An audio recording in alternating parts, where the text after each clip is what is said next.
Hello friends, YouTube channel में आप सभी का स्वागत है। आज हम महाभारत कथा में देखेंगे कीचक वध के बारे में। इससे पहले मैंने महाभारत कथा के कुछ वीडियोस अपलोड कर दिए हैं। अगर आपने उस वीडियो को ना सुना हो तो मेरे यूट्यूब चैनल में जाकर सुन सकते हैं। तो चलिए शुरू करते हैं। कीचक वध। पांडवों को मत्स्य नरेश विराट की राजधानी में निवास करते हुए 10 माह व्यतीत हो गए। सहसा एक दिन राजा विराट का साला कीचक अपनी बहन सुदेशना से भेंट करने आया। जब उसकी दृष्टि सेरंधरी यानी द्रौपदी पर पड़ी तो वह काम पीड़ित हो उठा तथा सेरंधरी से एकांत में मिलने के अवसर की ताक में रहने लगा। द्रौपदी भी उसकी कामुक दृष्टि को भांप गई। द्रौपदी ने महाराज विराट एवं महारानी सुदेशना से कहा कि कीचक मुझ पर कुदृष्टि रखता है। मेरे 5 गंधर्व पति हैं, एक न एक दिन वे कीचक का वध कर देंगे। किंतु उन दोनों ने द्रौपदी की बात की कोई परवाह न की। लाचार होकर एक दिन द्रौपदी ने भीमसेन को कीचक की कुदृष्टि तथा कुविचार के विषय में बता दिया। द्रौपदी के वचन सुनकर भीमसेन बोले, हे द्रौपदी, तुम उस दुष्ट कीचक को अर्धरात्रि में नृत्यशाला मिलने का संदेश दे दो। नृत्यशाला में तुम्हारे स्थान पर मैं जाकर उसका वध कर दूंगा। सेरंधरी ने भल्लभ यानी भीमसेन की योजना के अनुसार कीचक को रात्रि में नृत्यशाला में मिलने का संकेत दे दिया। द्रौपदी के इस संकेत से प्रसन्न कीचक जब रात्रि को नृत्यशाला में पहुंचा तो वहां पर भीमसेन द्रौपदी की एक साड़ी से अपना शरीर और मुंह ढककर वहां लेटे हुए थे। उन्हें सेरंधरी समझकर कमोत्तेजित कीचक बोला, हे प्रियतमे, मेरा सर्वस्व तुम पर न्यौछावर है। अब तुम उठो और मेरे साथ रमन करो। कीचक के वचन सुनते ही भीमसेन उछलकर खड़े हुए और बोले, रे पापी, तू सेरंधरी नहीं अपनी मृत्यु के समक्ष खड़ा है। ले अब पर स्त्री पर कुदृष्टि डालने का फल चख। इतना कहकर भीमसेन ने कीचक को लात और घूंसों से मारना आरंभ कर दिया। जिस प्रकार प्रचंड आंधी वृक्षों को झकझोर डालती है, उसी प्रकार भीमसेन कीचक को धक्के मार मार कर सारी नृत्यशाला में घुमाने लगे। अनेक बार उसे घुमा घुमा कर पृथ्वी पर पटकने के बाद अपनी भुजाओं से उसके गर्दन को मोड़कर उसे पशु की मौत मार डाला। उसकी उस दुर्गति को देखकर द्रौपदी को अत्यंत संतोष प्राप्त हुआ। फिर भल्लभ और सेरंधरी चुपचाप अपने अपने स्थानों में जाकर सो गए। प्रातःकाल जब कीचक के वध का समाचार सबको मिला तो महारानी सुदेशना, राजा विराट, कीचक के अन्य भाई आदि विलाप करने लगे। कीचक के शव को अंत्येष्टि के लिए ले जाया जाने लगा तो द्रौपदी ने राजा विराट से कहा, इसे मुझ पर कुदृष्टि रखने का फल मिल गया। अवश्य ही मेरे गंधर्व पतियों ने इसकी यह दुर्दशा की है। द्रौपदी के वचन सुनकर कीचक के भाइयों ने क्रोधित होकर कहा, हमारे अत्यंत बलवान भाई की मृत्यु इसी सेरंधरी के कारण हुई है, अतः इसे भी कीचक की चिता के साथ जला देना चाहिए। इतना कहकर उन्होंने द्रौपदी को जबरदस्ती कीचक की अर्थी के साथ बांध के और शमशान की ओर ले जाने लगे। अंक, भल्लभ, वृहनला, तंतीपाल तथा ग्रांथिक के रूप में वहां उपस्थित पांडवों से द्रौपदी की यह दुर्दशा देखी नहीं जा रही थी, किंतु अज्ञातवास के कारण वे स्वयं को प्रकट भी नहीं कर सकते थे। इसलिए भीमसेन चुपके से परकोटी को लांघकर शमशान की ओर दौड़ पड़े और रास्ते में कीचड़ तथा मिट्टी का सारे अंगों पर लेप कर लिया। फिर एक विशाल वृक्ष को उखाड़कर कीचक के भाइयों पर टूट पड़े। उनमें से कितनों को ही भीमसेन ने मार डाला। जो शेष बचे वे अपना प्राण बचाकर भाग निकले। इसके बाद भीमसेन ने द्रौपदी को सांत्वना देकर महल में भेज दिया और स्वयं नहा धोकर दूसरे रास्ते से अपने स्थान में लौट आए। कीचक तथा उसके भाइयों का वध होते देखकर महाराज विराट सहित सभी लोग द्रौपदी से भयभीत रहने लगे। कीचक के वध की सूचना आंधी की तरह फैल गई। वास्तव में कीचक बड़ा पराक्रमी था और उससे त्रिगत के राजा सुशर्मा तथा हस्तिनापुर के कौरव आदि डरते थे। महल में केवल राजकुमार उत्तर ही थे। प्रजा को रक्षा के लिए गुहार लगाते देखकर सैरंध्री यानी कि द्रौपदी से रहा न गया और उन्होंने राजकुमार उत्तर को कौरवों से युद्ध करने के लिए न जाते हुए देखकर खूब फटकारा। सैरंध्री की फटकार सुनकर राजकुमार उत्तर ने सेखी भखारते हुए कहा, मैं युद्ध में जाकर कौरवों को अवश्य हरा देता, किंतु असमर्थ हूँ क्योंकि मेरे पास कोई सारथी नहीं है। उसकी बात सुनकर सैरंध्री ने कहा, राजकुमार वृहनला बहुत निपुण सारथी है और वह कुंती पुत्र अर्जुन का सारथी रह चुकी है। तुम उसे अपना सारथी बनाकर युद्ध के लिए ले जाओ। अंततः राजकुमार उत्तर वृहनला को सारथी बनाकर युद्ध के लिए निकला।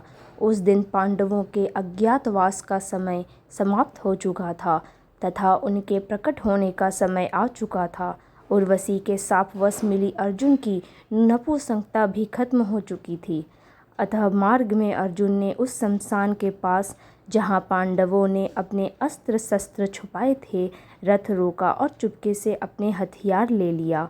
जब उनका रथ युद्ध भूमि में पहुँचा तो कौरवों की विशाल सेना और भीष्म, द्रोण, कर्ण, अश्वत्थामा, दुर्योधन आदि पराक्रमी योद्धाओं को देखकर राजकुमार उत्तर अत्यंत घबरा गए और बोला, वृहनला, तुम रथ वापस ले चलो, मैं इन योद्धाओं से मुकाबला नहीं कर सकता। वृहनला ने कहा, हे राजकुमार, किसी भी क्षत्रिय पुत्र के लिए युद्ध में पीठ दिखाने से तो अच्छा है कि वह युद्ध में वीरगति प्राप्त कर ले। उठाओ अपने अस्त्र शस्त्र और करो युद्ध। किंतु राजकुमार उत्तर पर वृहनला के वचनों का कोई प्रभाव नहीं पड़ा और वह रथ से कूदकर भागने लगा। इस पर अर्जुन यानी कि वृहनला ने लपक कर उसे पकड़ लिया और कहा, राजकुमार, भयभीत होने की आवश्यकता नहीं है। मेरे होते हुए तुम्हारा कोई भी कुछ नहीं बिगाड़ सकता। आज मैं तुम्हारे समक्ष स्वयं को प्रकट कर रहा हूँ।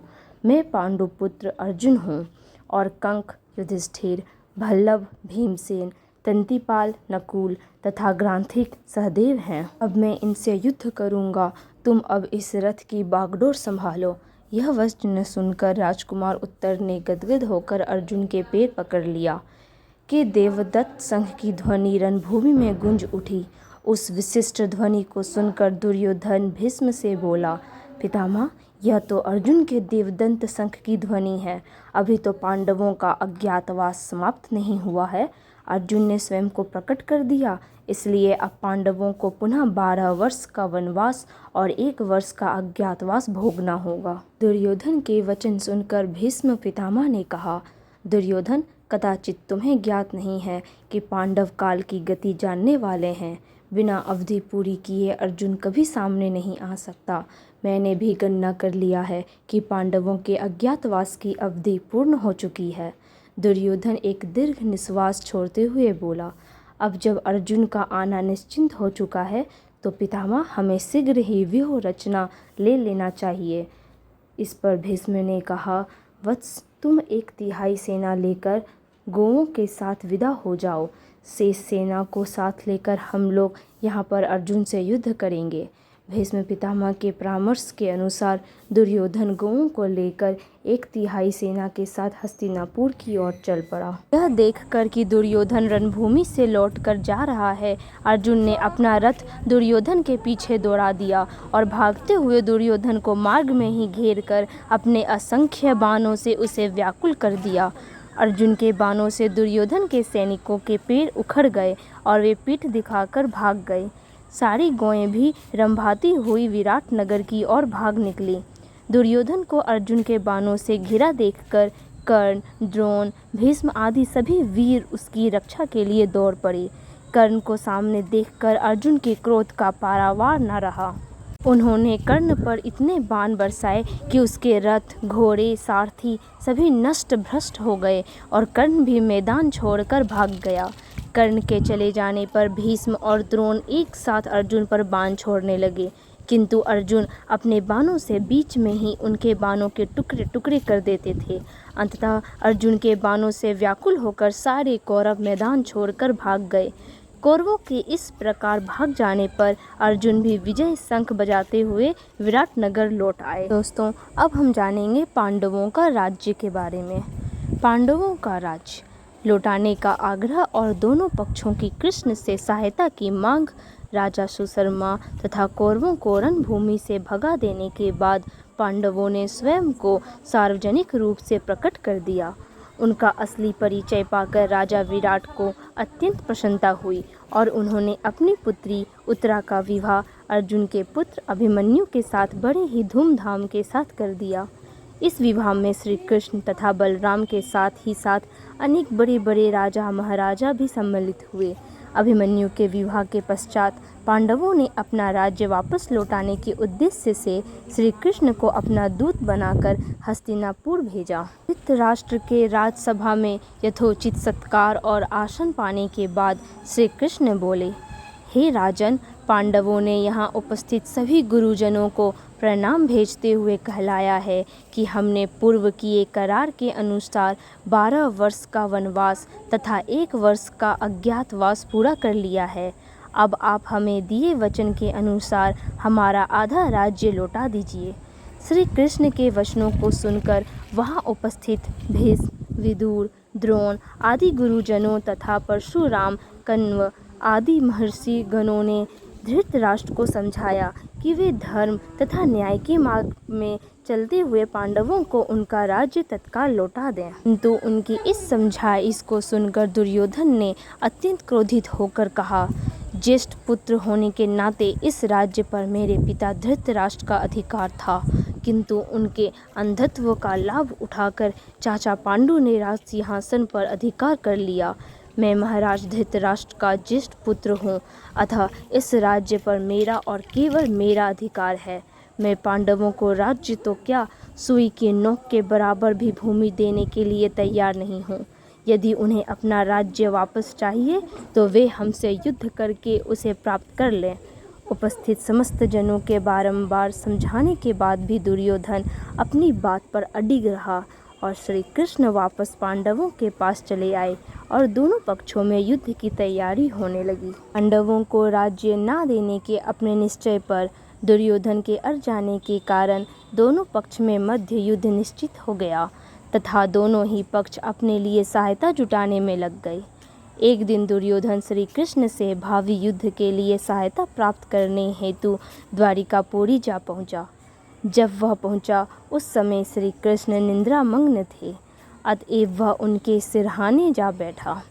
इसके कुछ ही देर पश्चात पांडु तनय अर्जुन भी इसी कार्य से उनके पास पहुँचे और उन्हें सोया देखकर उनके पैताने में बैठ गए। जब श्री कृष्ण की निद्रा टूटी तो पहले उनकी दृष्टि अर्जुन पर पड़ी। अर्जुन से कुशल क्षेम पूछने के भगवान कृष्ण ने उनके आगमन का कारण पूछा। अर्जुन ने कहा, भगवान, मैं भावी युद्ध के लिए आपसे सहायता लेने आया हूँ। अर्जुन के इतना कहते ही सिरहाने बैठा हुआ दुर्योधन बोल उठा, हे कृष्ण, मैं भी आपसे सहायता के लिए आया हूँ। चूँकि मैं अर्जुन से पहले आया हूँ, इसलिए सहायता मांगने का पहला अधिकार मेरा है। दुर्योधन के वचन सुनकर भगवान कृष्ण ने घूमकर दुर्योधन को देखा और कहा, हे दुर्योधन, मेरी दृष्टि अर्जुन पर पहले पड़ी है और तुम कहते हो कि तुम पहले आए हो, अतः मुझे तुम दोनों की ही सहायता करनी पड़ेगी। मैं तुम दोनों में से एक को अपनी पूरी सेना दे दूंगा और दूसरे के साथ मैं स्वयं रहूंगा, किंतु मैं ना तो युद्ध करूंगा और ना ही शस्त्र धारण करूंगा। तुम लोग निश्चय कर लो कि किसे क्या चाहिए। अर्जुन ने श्री कृष्ण को अपने साथ रखने की इच्छा प्रकट की, जिससे दुर्योधन प्रसन्न हो गया, क्योंकि वह तो श्री कृष्ण की विशाल सेना लेने के लिए ही आया था। इस प्रकार श्री कृष्ण ने भावी युद्ध के लिए दुर्योधन को अपनी सेना दे दी और स्वयं पांडव के साथ हो गए। दुर्योधन के जाने के बाद श्री कृष्ण ने अर्जुन से पूछा, हे पार्थ, मेरे युद्ध नहीं का निश्चय के बाद भी तुमने क्या सोचकर मुझे मांगा? अर्जुन ने उत्तर दिया, भगवान, मेरा विश्वास है कि जहाँ आप हैं वहीं विजय है और फिर मेरी इच्छा है कि आप मेरे सारथी बने। अर्जुन की बात सुनकर भगवान श्री कृष्ण ने उनका सारथी बनना स्वीकार कर लिया। आशा करती हूँ कि आपको यह कहानी काफ़ी पसंद आई होगी। अगर आपको कहानी पसंद आई है तो आप इसे लाइक करें, शेयर करें और रोज़ाना कहानियाँ सुनने के लिए YouTube चैनल को भी सब्सक्राइब करें। धन्यवाद।